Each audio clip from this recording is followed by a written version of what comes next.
ఓయమ్మ సత్యభామ, మీ స్వామివారు ఏ అందము వారో, ఏ చందము వారో, ఏ రూపు వారో, ఏ రేఖ వారో, సికనక పర్యంతరం నకసిక పర్యంతరము వర్ణించుకురావే సత్యభామ.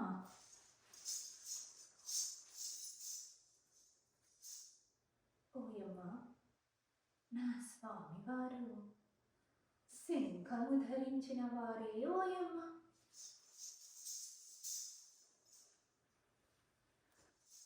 శంఖము ధరించిన వారా? శంఖము ధరించిన వారు ఆ జంగమదేవర చింటివాడే కాని నీ భర్త కాడమ్మా సత్యభామ. వారు కాదమ్మా. నా స్వామివారు చక్రము ధరించిన వాడే ఓయమ్మ.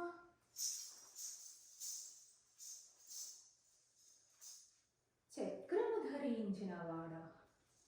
చక్రము ధరించిన వాడు ఆ కుమ్మరి వారి ఇంటి చిన్నవాడటే. వాడు నీ భర్త కాడమ్మా సత్యభామ. వారు కాదమ్మా. నా స్వామివారు మకర కుండలములు ధరించిన వారే ఓయమ్మ.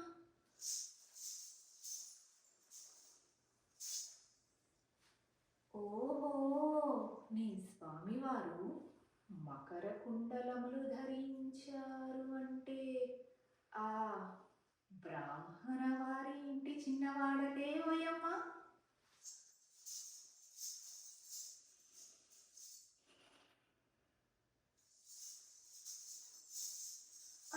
అర్థమైందమ్మా, అర్థమైంది తల్లి.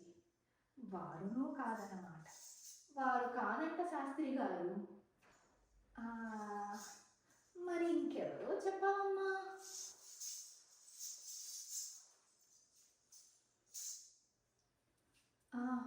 నా స్వామివారు నెమలి పింఛము ధరించిన వారే ఓయమ్మ. అబ్బా, ఆ మాట ముందే చెప్పావు కాదటే. నెమలి పింఛము ధరించిన వారనగా ఆ చెద్దువారి చిన్నవాడటే ఓయమ్మ. అబ్బబ్బా, వారు కాదమ్మా. అయ్యయ్యో, ఇంకా ఎవరే అమ్మా?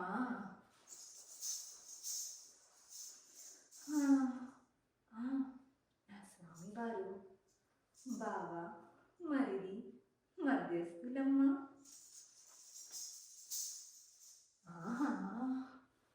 బావ అంటే బలరాముడు, మరిది అంటే సాత్వికి, మధ్యస్థులనగా ఆ నల్లగా నేరేడు పండుల నిగనిగలాడుతూ ఉంటాడు వారుటమ్మా.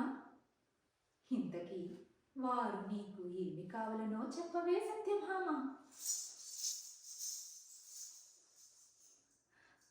వారు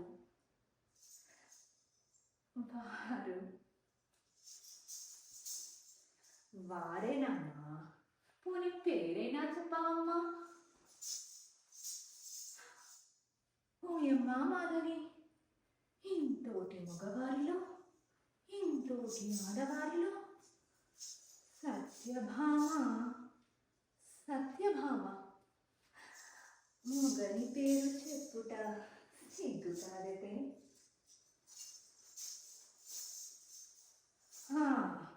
అవునమ్మా, అవును. స్త్రీలకి సిగ్గే